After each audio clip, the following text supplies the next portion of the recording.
Hey everyone, welcome back to our channel. If you're new here, please subscribe. I'd really love that if you're returning. How you doing?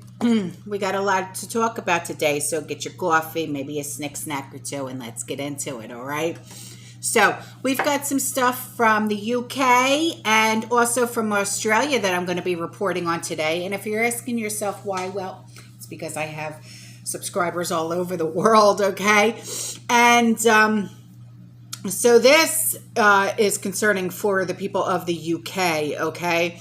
Rail unions are threatening a summer of strikes right now, and these have been accused of defending utterly arcane work practices that make passengers and staff feel unsafe. And the industry and Whitehall sources say that militant RMT is fighting even the slightest changes to Spanish practices, some of which date back 100 years. And the far-left union is set to announce a series of strike dates within days after thousands of its members voted in favor of walkouts just last week. It is resisting government plans to shave £2 billion off of the rail budget by modernizing the industry with new technology and wants pay raises for workers in line with inflation. The union bosses, Mark Lynch, told Sophie Ridge on Sunday on their Sunday program that walkouts could go on for a very, very long time, and there was no sign of a deal being struck. So one senior industry source said resistance to changes had become so absurd that the RMT was even blocking their staff from using mobile phone apps so they can communicate with each other. So imagine that. Imagine having your cell phone and having apps on your phone, via, communication apps and things like that, and your boss telling you, sorry, you can't use that anymore because we're too afraid that we won't be able to see what you're saying to one another.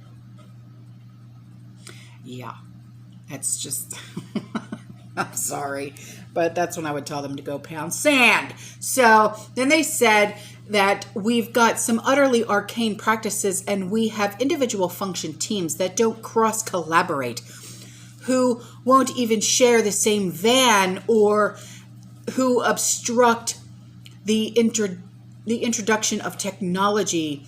And the use of an app is regarded as matter of negotiation with the RMT, even a communications app.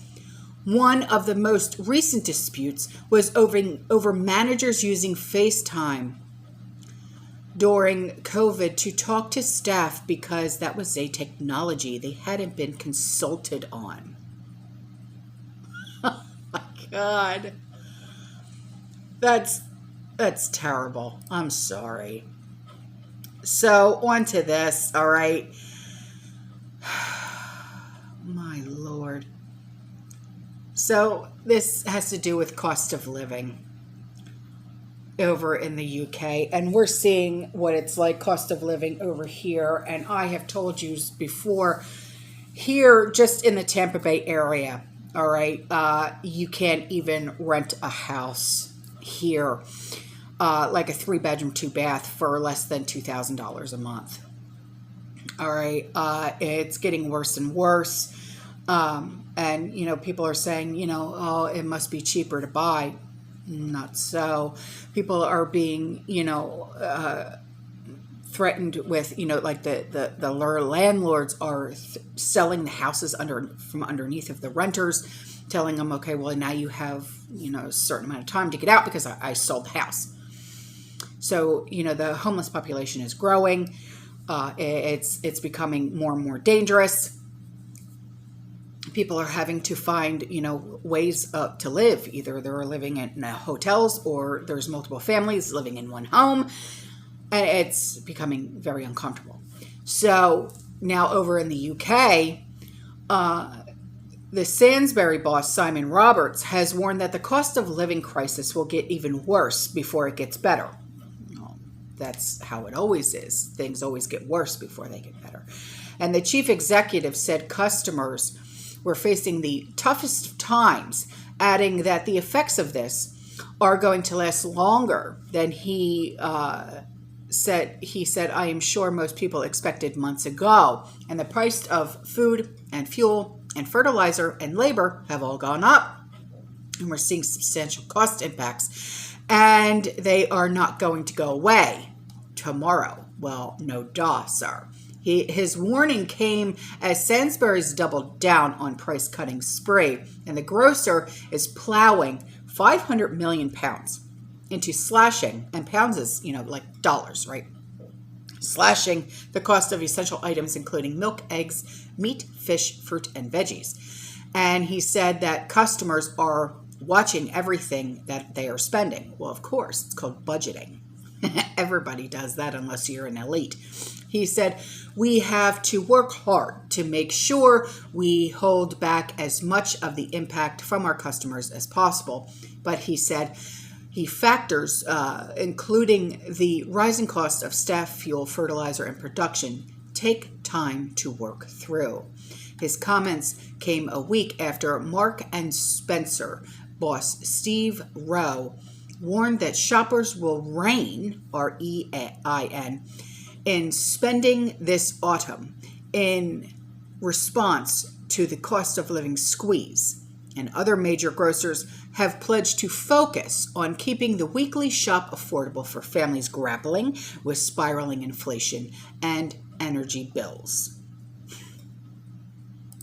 So they're going through it just like we are. And it's only going to get worse, guys. It's not going to get any better. It really is not. Okay. So now on to this. This is news out of Australia. Wow. So supermarkets have warned customers to brace for continued price increases and shortages of certain items. And fresh fruits and vegetables have been affected by poor weather conditions in growing regions, with flooding also causing delivery delays. And this is what the supermarkets have to say. Okay. Now, take Woolworths, for example. Okay. You remember Woolworths? They used to be here in the States. In its latest fresh market update, Woolworths warned customers growing conditions and weather impacts may affect quality or supply due to the continued heavy rain and low sunlight in Queensland. We've seen a reduction in supply and quality of Truce, gourmet, cherry, and Solanato tomatoes, zucchini, beans, and broccolini. We are still seeing challenges with lettuce and berry supply. So while the new crops have been planted, it'll take a few weeks for stocks to return to more stable levels. We're now in the Hass, H-A-S-S, avocado season, so look out for plentiful supplies on your shelves. So on to Coles, and that's C-O-L-E-S. A Coles spokeswoman for the supermarket was doing its best to keep the cost of family shop down. She said, we appreciate that there are a number of factors driving inflation for all retailers, including increases in the cost of raw materials, energy price rises, freight costs, extreme weather events, and ongoing COVID impacts. We are supporting our suppliers in areas impacted by the recent floods by visiting their sites to meet with growers and understand how it has impacted their individual operations, purchasing the product they have available, and continuing to work collaboratively with them as they reestablish operation. Now on to Aldi. We have Aldi here just like they do. Aldi Australia Customer Interactions Director Adrian Christie said that doing everything we can to bring the best quality Australian fruit and vegetables to our store while continuing to support our growers through changes. Heavy rainfall continues to cause major disruption in key growing regions around the country, and the growing season has been severely impacted by storms and hail, which is why some produce may look a little different on the outside. Now, IGA. Its latest stock update, IGA, also warns of shortages. Demand continues to remain high, and you may find that some products are unavailable, but rest assured there is plenty of stock in our distribution centers. And we're working hard to restock our shelves with the product that you want and need. So those are, updates from those countries, but they're grappling just like we are. It's happening. It's worldwide, guys. It's not like it's centralized. It's worldwide, unfortunately. So on to this. A subscriber said, a friend of mine was shopping at a Fresco Y Moss store in the South Miami, Florida, near Coral Way. And she said, I asked him to check the baby formula supply. And here are the photos in case anyone is looking in that area. Okay. So what is on the shelves is Good Start, Nan Pro, blue label, Infamil. Let's see, what Infamil is that? Infamil Infant Formula, just the regular yellow label. And it says, Dear valued customers, due to nationwide baby formula shortages. And then more Good Start. No Similac at all. Well, wait, Similac Advanced. Yeah, not that much here.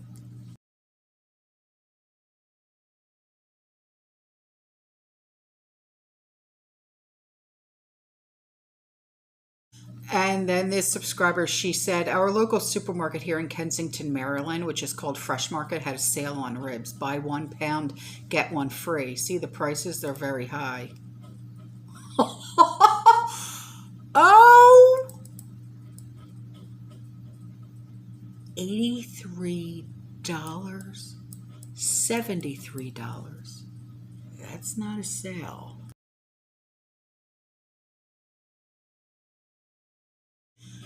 And before I go, this email was sent in with a link. She said, I found this free movie on YouTube about how the Cuban people have adapted to growing gardens, etc. It's a very well-filmed movie. And so that link will be in the description box below for you guys. And she said, I looked up things like this because it will help us learn how to survive and what to expect and things we may need to buy going forward. Okay, that's interesting.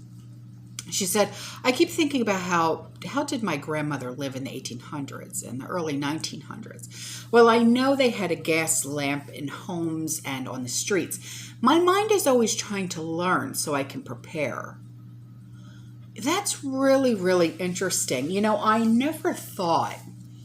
I know that like my great-grandparents, with the Great Depression, my grandparents, they were born during the Great Depression and stuff like that. But they lived in Italy, in Sicily at this time, so it's like, how did they do it in Sicily during the Great Depression? You know what I mean? So it's like, because the Great Depression wasn't just here in the United States. It was everywhere, it was in Brazil, it was in Cuba, it was everywhere. So I'm wondering now, that's very, very interesting.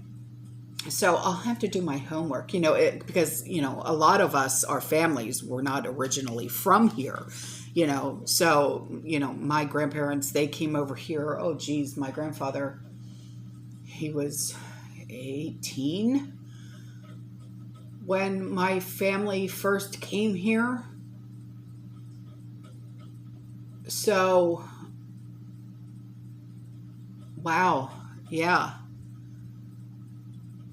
Huh. I'll have to, my grandparents have passed on, geez, it's been 4 years since my grandfather's passed.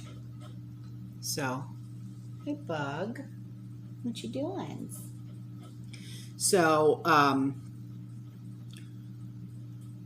going to have to do some, I'll call my Aunt Marie, I'll call my mother and see if they know anything. Stop eating my hair. If they know anything about how, if they knew any stories about how my grandparents, you know, grew up in Sicily during the Great Depression and stuff like that.